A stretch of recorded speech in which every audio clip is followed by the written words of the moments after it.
सलामुअलैकुम। वालेकुम मलिक साहब तुझी क्या छड़ दियो बस असि दावत दांगे असि पार्क का माहौल भी खावांगे साडे को इंटरव्यू लियो ते बुलांदे नहीं। सर आओ जदों मर्जी आओ इंटरव्यू देंगे ये देना तो जनाब तुझी उत्ते उत्ते कह रहे हो ना रखने वास्ते दिलों कह रहे हैं ते किस पे आइए मोटरसाइकिल पे आ जाओ कार से ना आइए कार पे आ जाओ तो की सेवा करोगे साडी? जनाब जो आखोगे वही हो जाएगा। जो आखोगे अगले बंदे ने हुण बेचार के परेशान तो नहीं ना सी करना चाहते। परेशान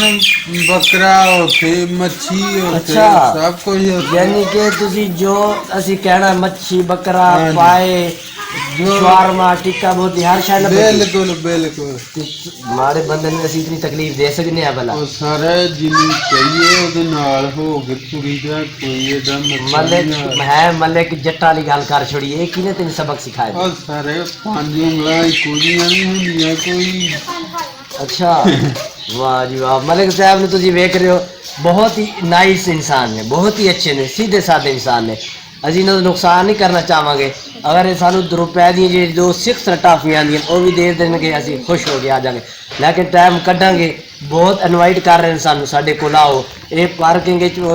VIP माहौल बनाते हैं कैंची नाल कटते हैं पौधे की खूबसूरती ਜਿਹੜੇ पार्क ਦੇ ਵਿੱਚ इंजॉय ਕਰਨ ਜਾਂਦੇ ਨੇ माहौल ਵੇਖਣ ਜਾਂਦੇ ਨੇ गपशप ਲਾਣ ਜਾਂਦੇ ਨੇ ਆਪਣੇ ਜ਼ਹਿਨ ਨੂੰ ਫਰੈਸ਼ ਕਰਨ ਜਾਂਦੇ ਨੇ ਇਹ ਉੱਥੇ ਮਾਹੌਲ ਬਣਾਉਂਦੇ ਨੇ। ਇਹਨਾਂ ਬੜੇ ਦਿਨਾਂ ਤੋਂ ਇਹਨਾਂ ਨੂੰ ਪੁੱਛ ਰਿਹਾ ਅੱਜ ਫਿਰ ਪੁੱਛਿਆ ਕਹਿੰਦੇ ਨੇ ਤੁਸੀਂ ਜਮ ਆਓ ਜ਼ਰੂਰ आओ ਅਸੀਂ ਤਾਂ ਅੱਗੇ इंतजार च आए लेकिन ਅੱਜ ਤੁਹਾਨੂੰ ਵਿਖਾਈ ਦਿੱਤਾ है भाई वाकई ਮੁਹੱਬਤ तनवीर साहब करते हैं साढ़े नाल। ये साढ़े किसी बिगाने नहीं है साढ़े पिंड दे ने माशाल्लाह बहुत प्यार करते हैं और साड़ी इंतजार च भी रहने एक दिन असीं किया सी आवांगे वैसे मैं किया लेकिन इंतजार च रहने आके इन्हें गिला दिता है लेकिन हुण आज ही सुबह टाइम कढ़ांगे गुरुद्वारे भी इरादा बन रहा है ते नाल इन्हां दा भी इंटरव्यू हो जाएगा एक वीडियो इन्हां दी हो जाएगी एक वीडियो इंटरव्यू सिखण नाल तुहानूं मिलावांगे वो कितने खुश ने सारे इमरान खान ने जी उन्होंने सहूलत दी है आन जान का जरिया अपने दरबार से आते हैं मिसाल के तो खुश होंगे तो हूँ तुम की कहना चाहोगे इतनी मुहब्बत ने किन्ने से तुम कहने से दसी है लोग तो पैसे के पुजारी ने पैसे ना प्यार करते बंदे की कदर नहीं जानते। तुम मिसाल के तौर बटुआ भी विखाओ खा पैसे भी है नहीं कि नहीं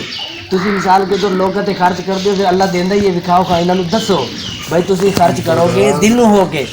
अच्छे इंसान नो माशाल्लाह बटुए जगह नहीं है पैसे रखने की माशाल्लाह तनख्वाह भी इतनी नहीं है। एक असी इन्होंने पहले भी कहा है भाई तुम मुहब्बत इतनी करते हो एक इन्होंने कमी है नमाज नहीं पढ़ते मस्जिद लागे असी इन्होंने अगे भी किया हुण भी कह रहे हैं तुहानू भी कह रहे हैं नमाज पढ़िया करो होर बरकत पैगी रब राजी होएगा आखरत अच्छी हो जाए कबर अच्छी हो जाए मंजिल अच्छी हो जाए। असी इतने वीडियो एंड करने हैं तुम मुहब्बत साढ़े वीर की वेख लिए बहुत ही अच्छे इंसान ने बहुत ही अच्छे इंसान ने अल्लाह इन्होंने सलामत रखे इन्हों आबाद रखे शाद रखे इन्हों की मुहब्बत सलामत रखे अल्लाह पाक सारे मुसलमान जो वीडियो वेख रहे हैं उन्होंने भी खुश रखे। असी इतने वीडियो एंड करने जे साड़ी वीडियो चंगी लगे सारे चैनल सब्सक्राइब करें लाइक करें अल्लाह हाफिज़।